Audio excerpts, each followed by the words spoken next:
guys, welcome back to Nursing Talk Inspiration. Di episode 5 kali ini, aku Angel Rianti Simanjuntak. Aku sebagai moderator baru akan menemani kalian dari awal sampai akhir.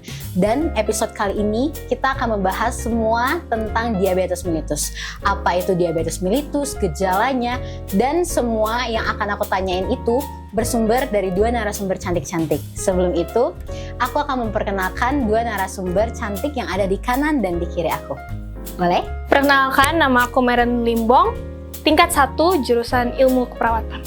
Oke, perkenalkan nama aku Dian Erlustevi Lingga, bisa dipanggil Early, tingkat 2 S1 Keperawatan. Oke, hai Kak Merlin, hai Early. Jadi teman-teman, kali ini kita akan masuk ke topik pertama tentang diabetes mellitus. Yang pertama yaitu, apa sih diabetes mellitus itu? Jadi diabetes mellitus itu awalnya dikenal sebagai kencing manis, bisa dikenal juga karena tingginya kadar gula. Tingginya kadar gula itu menyebabkan diabetes mellitus. Lalu ada jenis-jenisnya nggak sih? Betul sekali, sebenarnya ada banyak ya jenis-jenis diabetes mellitus, tapi aku mau kenalin 3 aja. Ada tipe 1, ini tuh keadaan di mana si autoimun akan menghancurkan sel insulin. Ada juga tipe 2, ini biasanya yang umum dirasakan sama orang-orang yang penyakit diabetes mellitus. Kemudian yang ketiga ini ada diabetes gestasional, biasanya terjadi pada ibu hamil. Nah, ibu hamil berarti bisa juga ya nah diabetes kayak gitu? Betul sekali. Oke, sekarang kita masuk ke gejalanya. Apa sih gejala-gejala yang ditimbulkan dari penyakit diabetes mellitus ini? Nah, aku bakal kasih tahu gejala umumnya. Biasanya tuh orang-orang bakal kayak sering haus, sering lapar, sama bolak-balik kamar mandi tuh, kencing-kencing terus. Gejala tambahannya itu bisa dengan berat badan menurun, terus dia ngerasa kesemutan, gatal-gatal, terus dia cepat lelah, seperti itu gejala tambahan. Berarti gejalanya bukan yang gejala yang begitu besar banget ya, karena orang yang pipis sering ke kamar mandi aja itu juga bisa tanda-tanda dari penyakit diabetes. Nah, ada nggak sih teman-teman faktor resiko dari penyakit diabetes itu? Apa karena kayak berat badannya besar?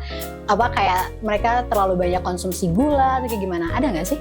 Nah, jadi ada 2 faktor resiko. Pertama itu ada yang nggak bisa diubah atau memang udah alamiahnya begitu, sama yang bisa diubah. Kalau yang nggak bisa diubah itu biasanya orang-orang yang udah 40 tahun ke atas. Biasanya ibu-ibu yang hamil dengan gula darah tinggi, anaknya juga bisa kena gula darah.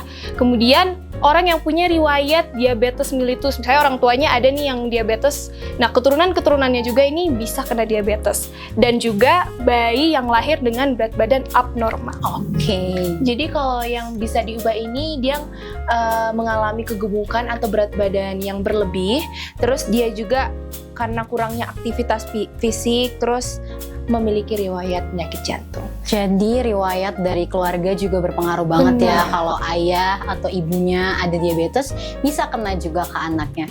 Terus kalau misalkan kita udah tahu nih, kita udah kena diabetes, itu apa sih yang kita harus lakuin?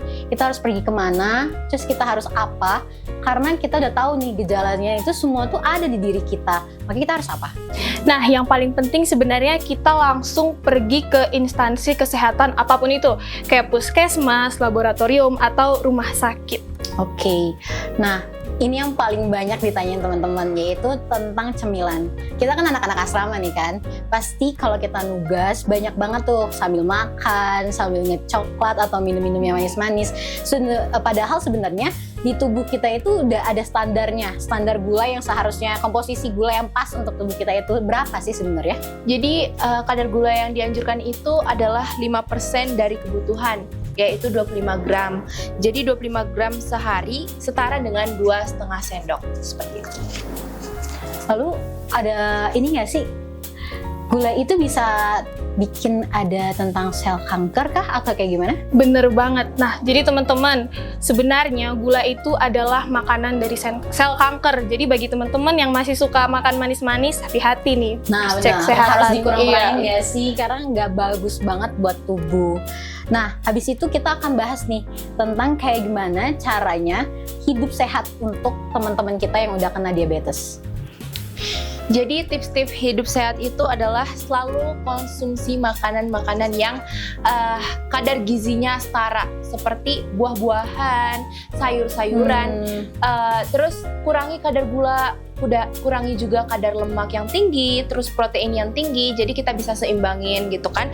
Terus kita juga mengganti misalnya gula pasir, kita kurang-kurangin lah dengan kita ganti dengan gula aren gitu. Padahal semua makanan itu, makanan sehat tuh udah ada di dining ya sih Iya. teman-teman. Aduh, Jadi jangan boleh. mas-masan juga nih, karena makanan dining tentu juga pasti kadar gulanya pasti udah disusun dengan baik ya. Oke, nah sekarang nih kalau misalkan kita yang belum kena, kayak mana sih cara menghindarinya supaya nggak kena diabetes mellitus itu? Oke, jadi yang paling penting kita harus melakukan latihan fisik BBT. Apa itu BBT? Baik, benar, teratur, dan tepat. Jadi kalau misalnya kita latihan fisik tapi nggak teratur, sama aja. Nggak akan begitu ada impact sama tubuh kita. Jadi dengan cara latihan fisik 10-30-10. 10 menit pemanasan, 30 olahraga inti, dan 10 menit pendinginan. 40 menit berarti? Atau jadi 50 menit ya? Iya, betul, 50 menit. Jadi jangan mas-masan cuma tidur-tidur di kasur. Dan Iya. kita kalau misalkan jaga kesehatan pun tapi nggak olahraga, itu tetap kurang banget ya nggak sih? Nah teman-teman, kita udah ngebahas nih mulai dari gejala, resikonya, juga cara-cara untuk menghindarinya. Kita akan masuk ke mitos dan fakta. Dan tentunya dengan pertanyaan-pertanyaan yang sedikit di luar nalar. Oke, kita masuk ke mitos dan fakta. Nanti aku akan kasih tahu satu statement dan kalian akan jelasin ke teman-teman semuanya itu mitos atau fakta. Kita yang pertama, yang seperti yang tadi aku bilang di awal, katanya kalau orang diabetes itu kencingnya itu manis. Makanya sering mereka dibilang kencing manis. Itu mitos atau fakta? Jawabannya adalah fakta. Kenapa? Karena waktu gula itu udah kebanyakan di tubuh kita, otomatis apa yang kita keluarkan itu pasti juga ada kadar gulanya. Karena udah jelas ya kebanyakan, jadi waktu dikeluarin ya pasti ada juga dong. Jadi kayak tetap bisa dibilang Iya, kencing manis. betul. Makanya gulanya jangan berlebih. Oke, kita yang kedua. Sorry sebelumnya, pertanyaannya ini sedikit agak melenceng.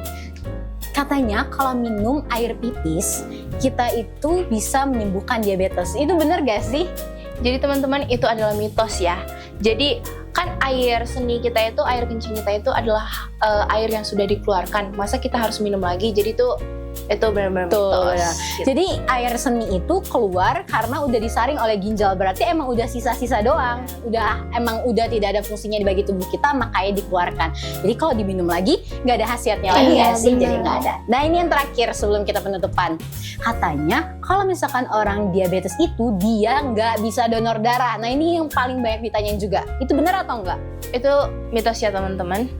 Karena walaupun dia diabetes, cuman selagi gula darahnya itu terkendali, dia bisa aja donor darah. Oke, jadi buat teman-teman diabetes di luar sana nggak usah khawatir karena kalian masih tetap bisa ikut donor darah. Yang penting kadar gula darah kalian itu bisa tetap terkendali. Teman-teman, kita udah di ujung acara, sudah banyak banget yang kita bicarain tentang diabetes mellitus. Semoga kalian yang nonton di sana bisa nerapin ke dalam diri kalian sendiri, baru ke teman-teman yang lainnya. Oke, teman-teman, keep healthy, keep happy, and keep safety. Aku moderator Angel Rianti Simanjuntak dengan dua narasumber aku. Aku Marilyn. Aku Arli. Pamit undur diri. Bye-bye.